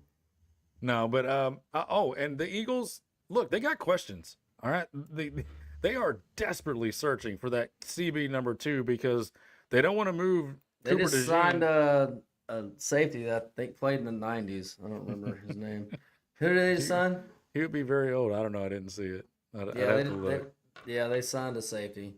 But they don't want to move Cooper DeJean around too much. And if they do, honestly, that hurts their defense because he's so much better in that nickel freelance role that he plays so well. And then on the other side of the ball, A.J. Brown, what's going on there? One target? So I don't know, man. Like and we saw last year Philly struggled early in the season, kind of searching for their identity. I think they almost lost to New Orleans in week 2 last year. So look, they're not the juggernaut. They're not the Super Bowl champs running on all cylinders like they were last year at the end of last year. So this is a new season. We're early in the year. KC coming off a loss. Super Bowl. They have Super Bowl pedigree. So yeah, I'm on them. What do you got? So Power Ranking has this Kansas City -1, so that's with you. The buckets are with Philly, B2 Philly, D2 no call. I've got this graded under the 47 by quite a bit, but again, I never would bet that against these two teams. So just like I said, Baltimore, Buffalo. I've got Philly winning this game 20-18, but the biggest reason is 2 things. Number one, Patrick Mahomes sucks versus this defense. He loses 3 points to the BPG. We just saw it in the Super Bowl. Struggle. But again, not the same defense. So that's through mostly last year's numbers. So take that for what it's worth.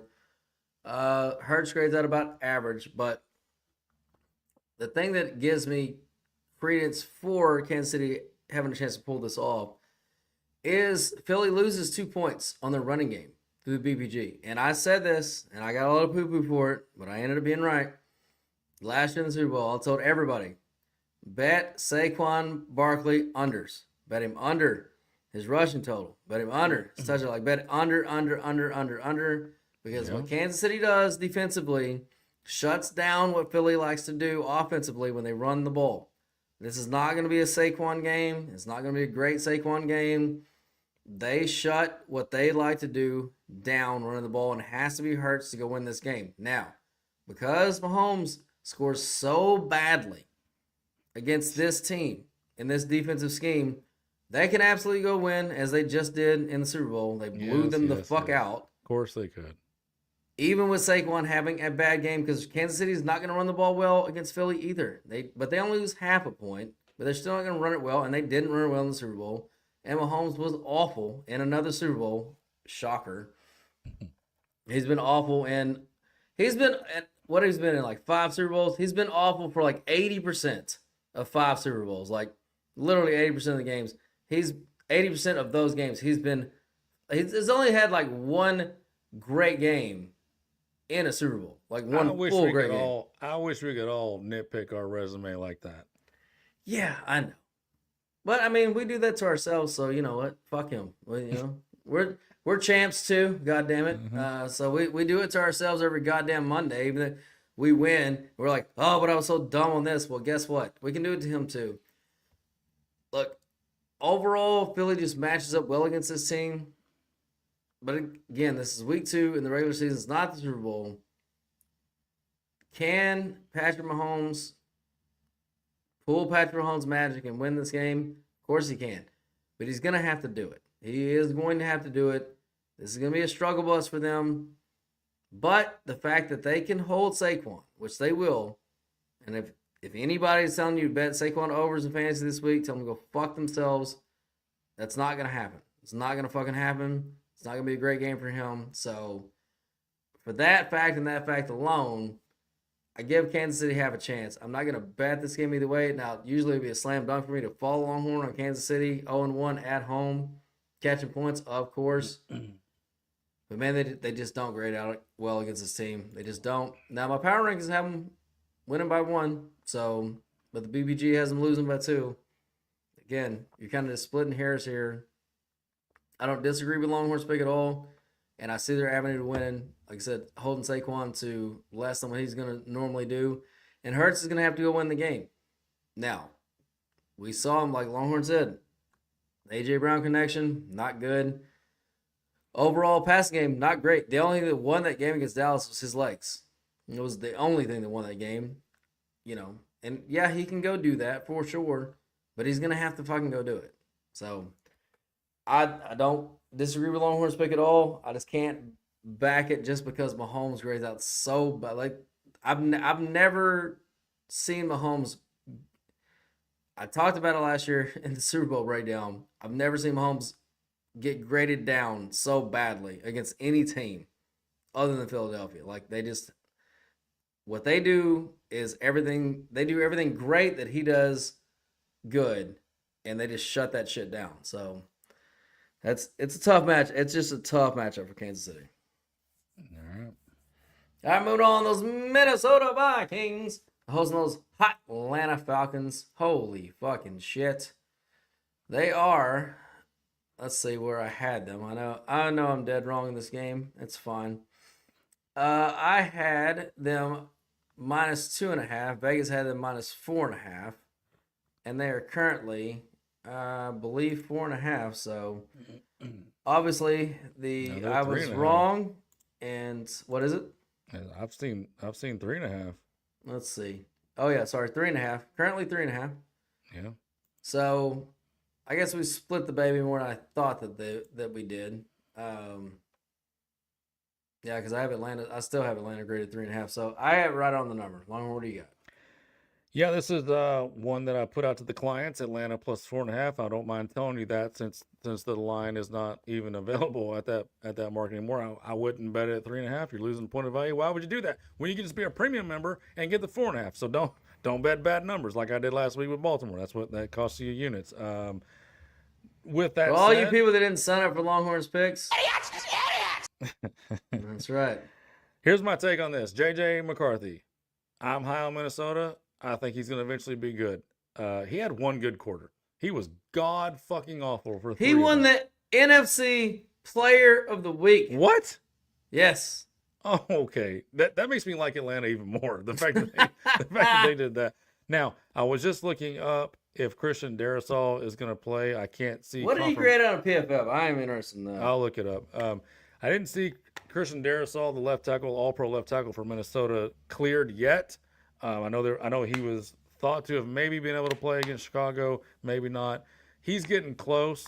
If he's in, that's a major problem because we've seen left tackles, truly all-pro left tackles, make such a huge difference in this league.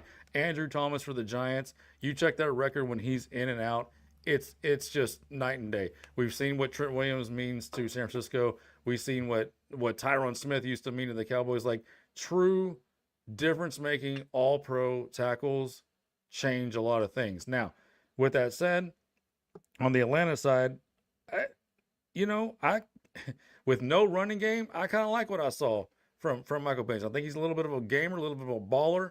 He's going to kind of make things happen with his legs or his arm, and he's going to need to stay within 4.5 points of this defense because I know one thing is you're going to get good defensive effort from that Brian Flores defense on the Minnesota side. But dude, he's gonna see shit that he's never seen in his goddamn life. I know, and that does worry me. But again, early in the year, you're gonna have to prove it to me, Mr. Player of the Week, JJ McCarthy. Like one good quarter does not make a good quarterback, and if he's that makes you lost, the fucking Player of the Week, though. If he's that lost at any point during this game, then it's gonna put Minnesota in a hole again that they'll have to climb out of to beat the Atlanta Falcons, which they probably will, but will they win with margin? Do you think that, like, honestly, do you think that he'll be put in that much of a compromised position versus that defense? I don't have a play in this game either. I have nothing on this game, so I'm just playing devil's advocate. I mean, dude, it's hard to say because, like, you don't know what you're getting from him. Like if he's bad, I mean, if he's bad, then it doesn't take a great defense. It's still an NFL defense with NFL players. Nobody has poo-pooed this kid more than me. But I never thought at one point he was bad. I mean, I know the pick six was bad or whatever. Shit happens. Yeah, he was bad early. His eyes were dropping. He was a little bit lost, but like until the pick six, he never did anything really detrimental to the team. He just didn't do anything positive. Just didn't get any first downs. Yeah, that's a problem. I don't know. I think it's gonna be a close game. Bottom line, I think it's gonna be a close game. I have confidence that Penix is gonna be whatever he's gonna be kind of right now. I don't think his variance of up and down. I don't think it's very high. He's pretty 30 steady. years old. Yeah, he's an old quarterback. He's played a million fucking games. And JJ McCarthy's played one game in like 3 years or 2.5 years or whatever it is. So is that all fixed because you had one good quarter? Prove it to me. Prove it to me and win with margin. Yeah. Penix played for almost every college that there is existing. He's 37 years old, and so he's pretty much seen it all. No, I don't have anything on the game, so we'll just move on. All right, that was Houston, Texas. Houston with an H, hosting those Tampa Bakers, baby. Let's see what we had on this one. So it looks like I had this game graded as a pick'em. Vegas had it Tampa Bay plus 1.5. So I think that's about where we are, or maybe it's 2.5. Yeah, 2.5. So obviously I was way wrong on this one as far as the market's going. So we're looking at 2.5. Oh, sorry, this is one of the Monday night games. double header Monday night. Double header action. Yeah, fantastic. Yeah. So anyway, Houston -2.5. Longhorn, what do you got on this? Yeah, first of all, this is one of my favorite teaser legs of the week. So if you have a chance to do open leg teasers, this is a no-brainer. I'd have to look, honestly. Is there another really good candidate for teasers this week? There's not, is there? No. Good Lord. Terrible week for teasers. There really isn't. So yeah, only if you can do open leg teasers do you play this week with the teaser, and go ahead and bang in Tampa Bay from 2.5 to 8.5. But outside of that, here's the deal with this one. If Tampa Bay can go 2-0 on the road at Atlanta and at Houston, then maybe I am right about putting them in the Super Bowl for the NFC, because I'm sorry, you? Who did I put in? I believe you mean to say we, sir. We. No, you have Green Bay in it. No, I had Tampa Bay. No, you don't. You've got Green Bay versus Baltimore. I have Green Bay beating Tampa Bay? You do. I know I had Tampa Bay in the championship game. Yes, you have you have Baltimore beating Green Bay in the Super Bowl, and I have Baltimore beating Tampa Bay. So I had Tampa Bay in the championship game. Correct. Okay, so that it goes a long way to that. Yeah, and this is the worst version of Tampa Bay that we're going to get. Wirfs will be back. The receiver, I'm drawing a blank on his name. Godwin will be back. So they're going to get better. Now, with that said, my God, does fucking Houston, they looked as bad as what everyone thought they might be on the offensive line. And the grades on the offensive line look about exactly as what you would expect after what we saw Sunday against the Rams. Just bad all the way across the board. Even the rookie that I liked got his ass whipped.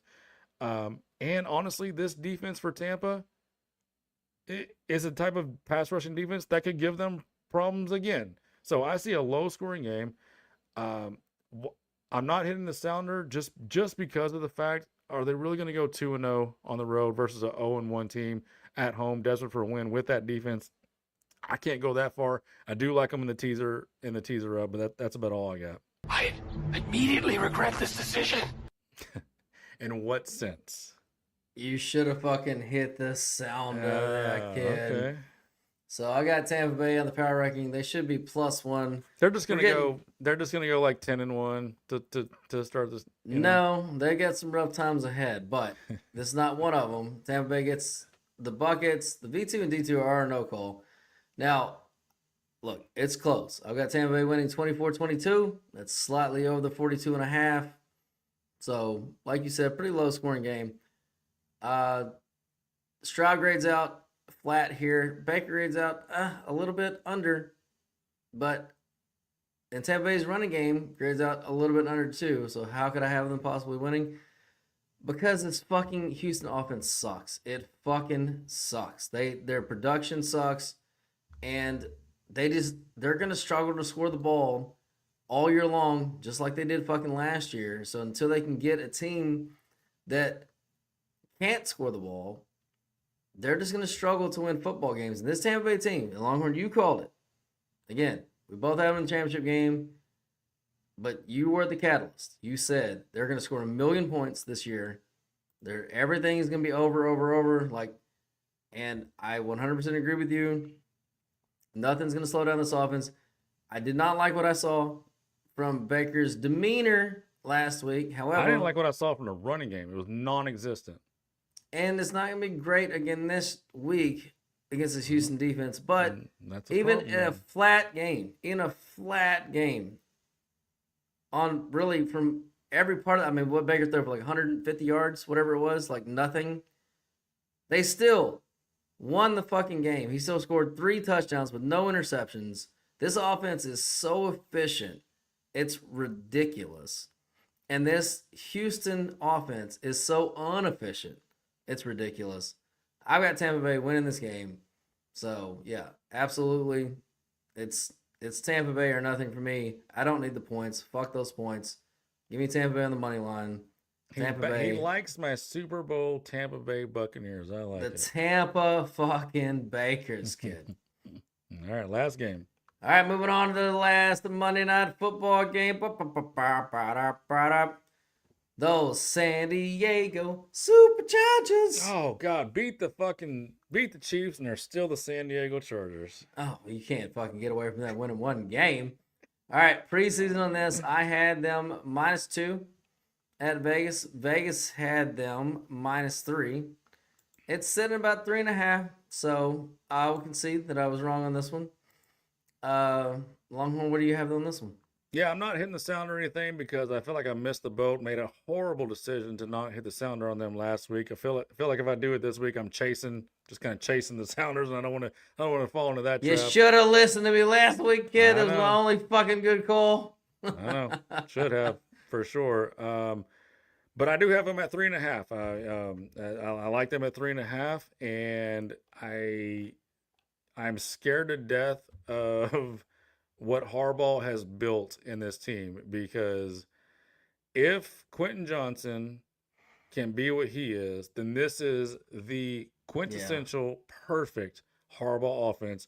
A two-headed monster, hammers at running back, spread the ball out with some nice, perfect possession, chain-moving wide receivers with Keenan Allen and Ladd McConkey, and then you get this wild card of Johnson. If he can, First of all, my boy McConkey the Honky is a fucking game changer. He's not no fucking possession receiver.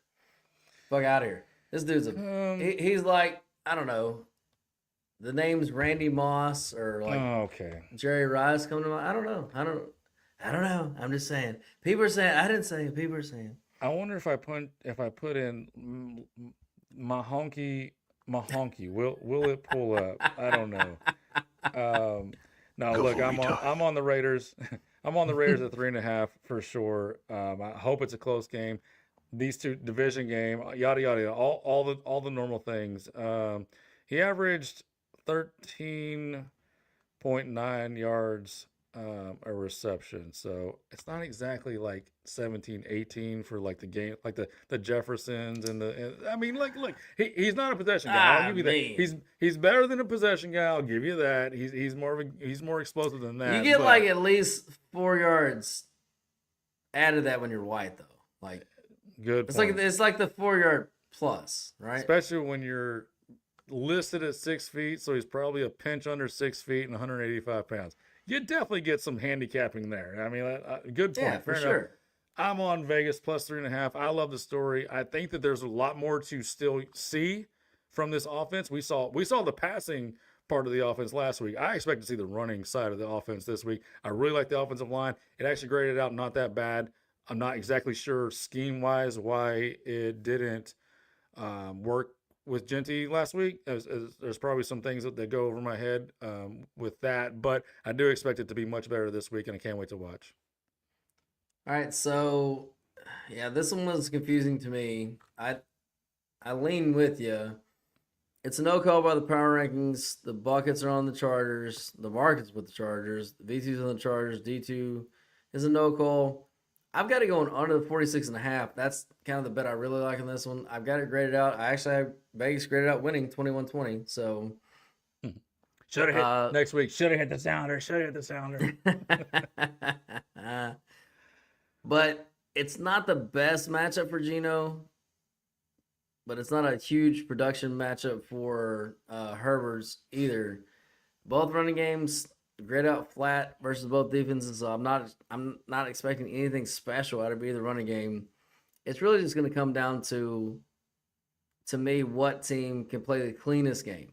So whatever team can play the cleanest game, penalty-wise, no turnover-wise, I think that's the team that wins this game. I think they're more evenly matched than what Vegas would lead us to believe as far as like from a spread perspective. And kind of identity-wise. Identity-wise, they're kind of mirrors. Yeah. They're a little bit are. like mirrors. So I like when teams match up that have kind of the same identity, because they get into this kind of like punching match where you're just like, you're trading blows. You're the same team trading blows, and it's good chance to stay even. Stay back and forth and within that 3. I think what it's gonna come down to for Vegas to cover is be able to run the ball in the red zone because the Chargers last year and continuing this year, one of the best red zone defenses in the entire NFL. So if Vegas and Genty can run the ball in what they call the low red zone, so 10 yards and in, so Geno doesn't have to fit, throws into small windows, that's what it's going to come down to. If they can be successful doing that, I think they could absolutely pull off this victory. If they can't be successful doing that, it's going to be hard, for them to do it. I don't know.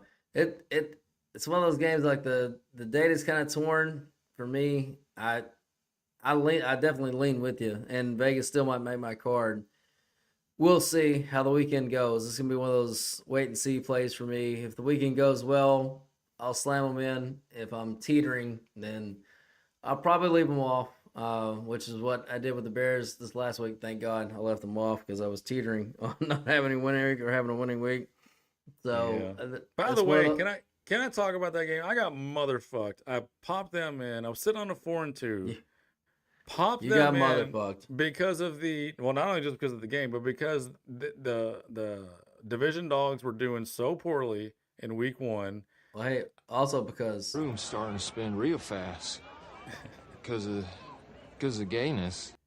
Yeah, well, it was because of the gayness, and also because I thought that I was getting the last division dog on a week where the division home dogs were not doing very good. I was going to plug in and try to steal that win. Turns out at the end, fucking Minnesota ended up being the goddamn. I'm like, oh man. Yeah, that one fucked you, pal. I had a lot of fuckings last week and still had a winning week. So kiss my ass, everybody. Well, that's how football go, unfortunately. But fortunately, because you're so fucking good, you still won. So that's how that goes too. All right, let's get out of here and try to make it under 2 hours. Okay, so I think we got to go to free picks at this point, since I don't have I don't think I have the. No, you don't got the outro. other one? I don't think so. We'll have that next week, I bet. Next week, yeah, for sure. All right, boys and girls, time you all been waiting for some of those free picks of the week. Lay them. Let's go. Well, actually, do I get the 3.5 with Vegas? That number's dried up. Let me check. Because I know I put them out as a pick at 3.5 when it was earlier in the week. No. That number's not dried up. It's 3.5 everywhere. I'm staring. 3.5 what? Well, 3.5 at Westgate, Bet Online, DraftKings, Circa, like literally anywhere other than Bovada, 3.5. All right. Las Vegas, free pick, 3.5 points at home. Let's go. Raiders, just go ahead and win the game. All right. For your college free pick of the week, we're going to go with Tennessee Tech versus Davidson. That's right. You heard me. Minus It's a basketball 30. game? Yes, it is. Minus 30. So we're playing basketball in October. Don't worry about it. Tennessee Tech should blow out Davidson. Now, when this line opens, boys and girls, it should open around 30. It hasn't opened yet. But I will say this. Play it up to 37.5. So that's your cutoff. So if you don't get in before then, don't hit us before then, I'm sorry. That's the best I can do for you. Just download, listen, subscribe, all that stuff. Or just watch it live. Just watch us live. I don't know why you wouldn't watch us live. Why wouldn't you watch us live? Right. All right, Longhorn, it looks like my browser is something to go fuck myself. So I would just say, I can still hear you. Tell them about that last Patreon time and the last bit of business we got to get on, and let's get out of here. All right, one more time. Go to that Patreon page, patreon.com/bet_FGH. Become a free member and then sign up for the premium picks. Bo Steve was 58% last year, off to another good start this year. So go ahead and click on his college or NFL or both, and let's jump in on that winning train. So people, stop throwing away your hard-earned money on a guessing game. Let the pros do the heavy lifting. So sign up, tell a friend, and join in on the fun of watching football, drinking beer, and never pay a bucky again. Come on. Hit the outro, buddy. All right, gotcha.